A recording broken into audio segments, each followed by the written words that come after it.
આપણે એ જોરાવશું ને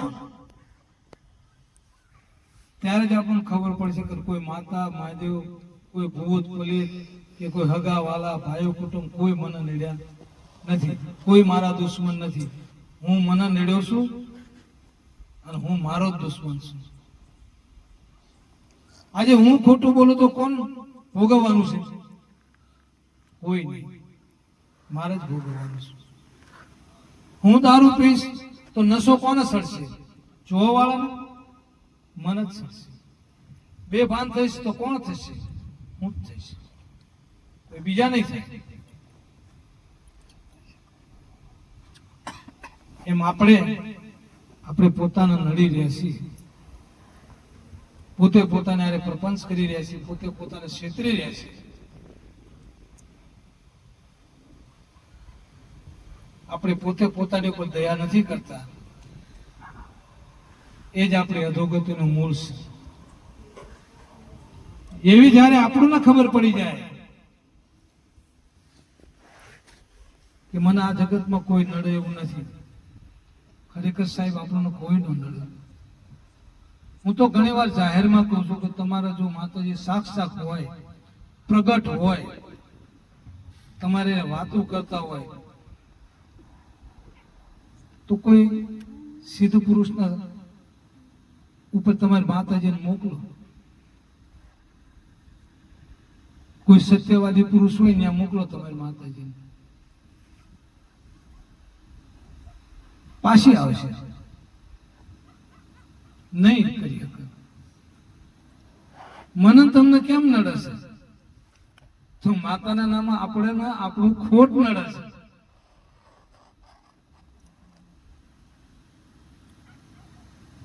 બીજું કોઈ નડતું નથી.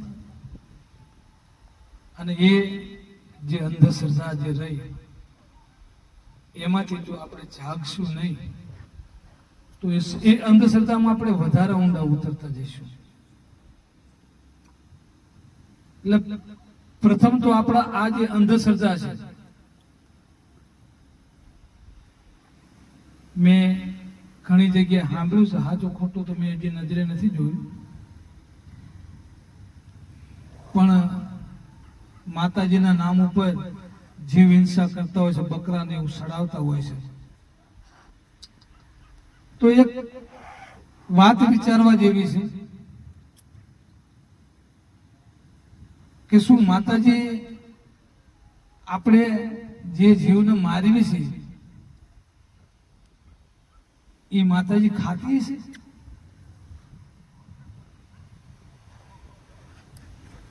અને ખાય છે એવું કોઈને કને પ્રમાણ છે?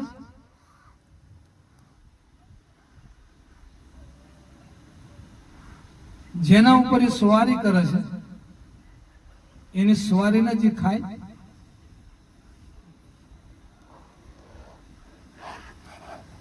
જેના ઉપર એ સવારી કરે છે એની સવારીને જે ખાય છે. અને જો એને સવારીને જો એ ખાય તો બીજી માતા કેમ ન ખાય? એક જ માતાની એવી ટેવ પડી. ટૂંક સમયમાં આપણે જન્માષ્ટમી આવવાની છે, તો જન્માષ્ટમીનો જે આગળનો દિવસ છે એને આપણે સાતમ કેવી છે. અને એ સાતમ એ શીતળા માતાની સાતમ છે, જેનો ફોટો મેં જોયો છે કે એક હાથમાં હામણી હોય છે અને ગધાડા ઉપર બેઠા હોય છે, એનું ગધાડાનું વાહન છે. તો શીતળા માતાને એવો વિચાર ન હોય કે હું આને ખાવું. ચામુંડા માતા સિંહ ઉપર બેઠા છે એને વિચાર ન હોય કે હું આને ખાવું. હડકમાં કૂતરા ઉપર બેઠા છે એને વિચાર ન હોય કે હું આને ખાવું. એને એવો વિચાર ન હોય. એ વિચારીના ભગતોને ન આપ્યો, એના ભુવાનો ન આપ્યો કે મારો ગધાડો ખાવો છે, મારો કૂતરો ખાવો છે, મારો સિંહ ખાવો છે. એમાંય માંસ જ હોય છે. બકરામાં જ માંસ હોય છે, ઘેટામાં જ માંસ હોય છે.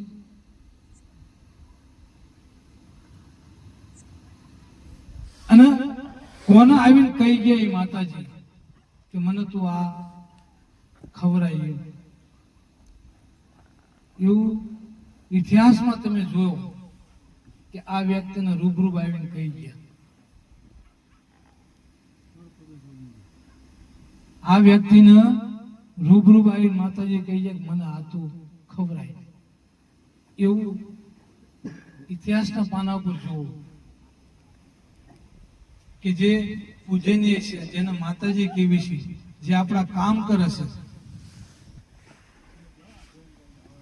એ માતાજીને આવું ખાવાની ઈચ્છા થઈ.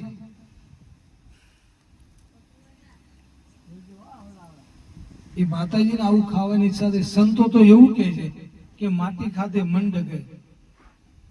માટી એટલા કાપીને ખાઈ, માટી ખાધે મન ડગે, અંતર ઉપસે ખાધ.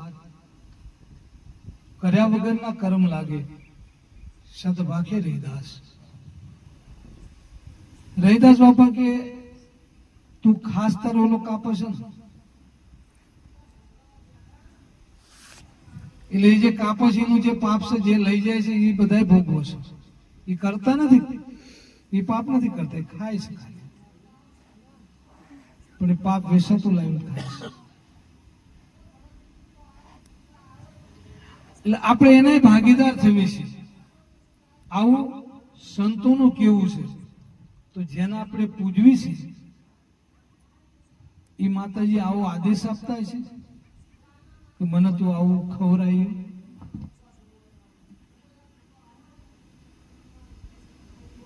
આવો આદેશ માતાજી આપતા છે. ખૂબ વિચારવા જેવી વાત છે. તો સુખી થવાના માધ્યમો શું છે? તો જરૂરથી જાજી જે ફેશનમાં આપણે પૈસા બગાડવી છે, ત્યાં જો કદાચ આપણે થોડો વિવેક કરવી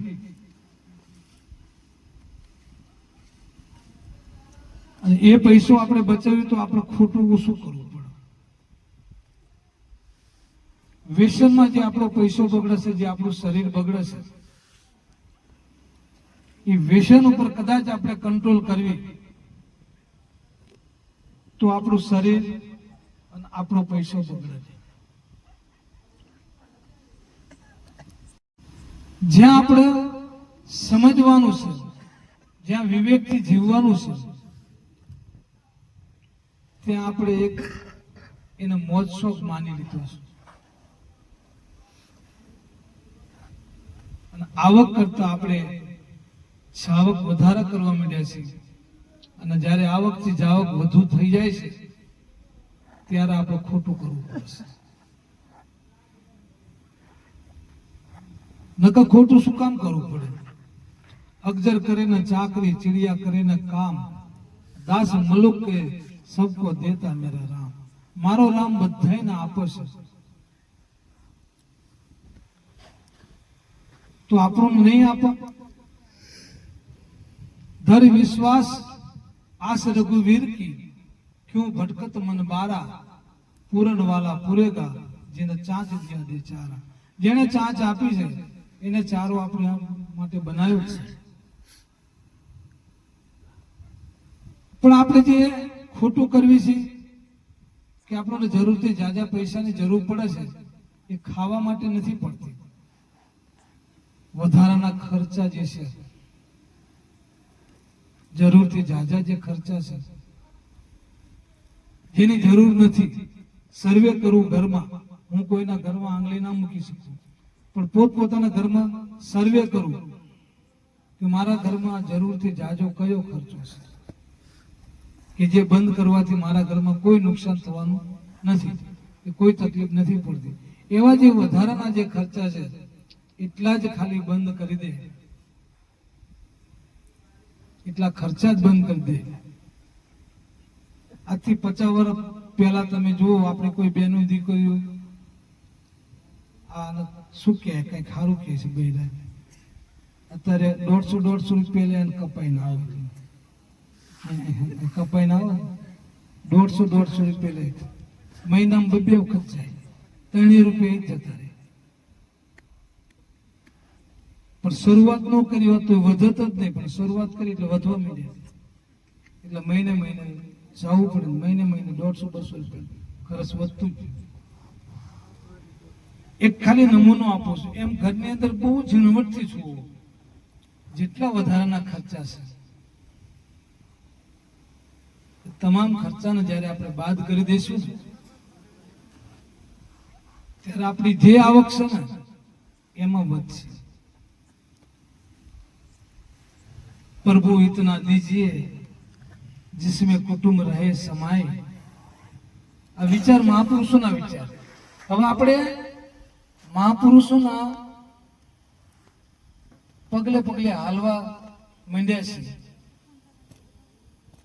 મહાપુરુષોના આપણે સિદ્ધાંતના વળગ્યા છીએ, ભક્તિના બાના પહેર્યા છે. અને આપણું જે રેણી કેણી એ મહાપુરુષ જેવી નથી થતી, સ્વભાવ મહાપુરુષ જેવો નથી થતો. कि प्रभु इतना दीजिए जिसमें कुटुंब रहे समाये, मैं भी भूखा ना रहूं, अतिथि भूखा ना जाए. આ મહાપુરુષોનો સિદ્ધાંત છે. અને એ સિદ્ધાંત જ્યારે આપણામાં આવે ત્યારે આપણે એ સંતોની રાહે સડ્યા કહેવાય. અને એ સિદ્ધાંત આપણામાં ન આવે, આલિયાની ટોપી માલ્યાના, માલ્યાની ટોપી ડોશીને સડાવી અને પછી આપણે સંતનું બાનું લઈને ફર્યું તો બાનું પર લજવાય છે.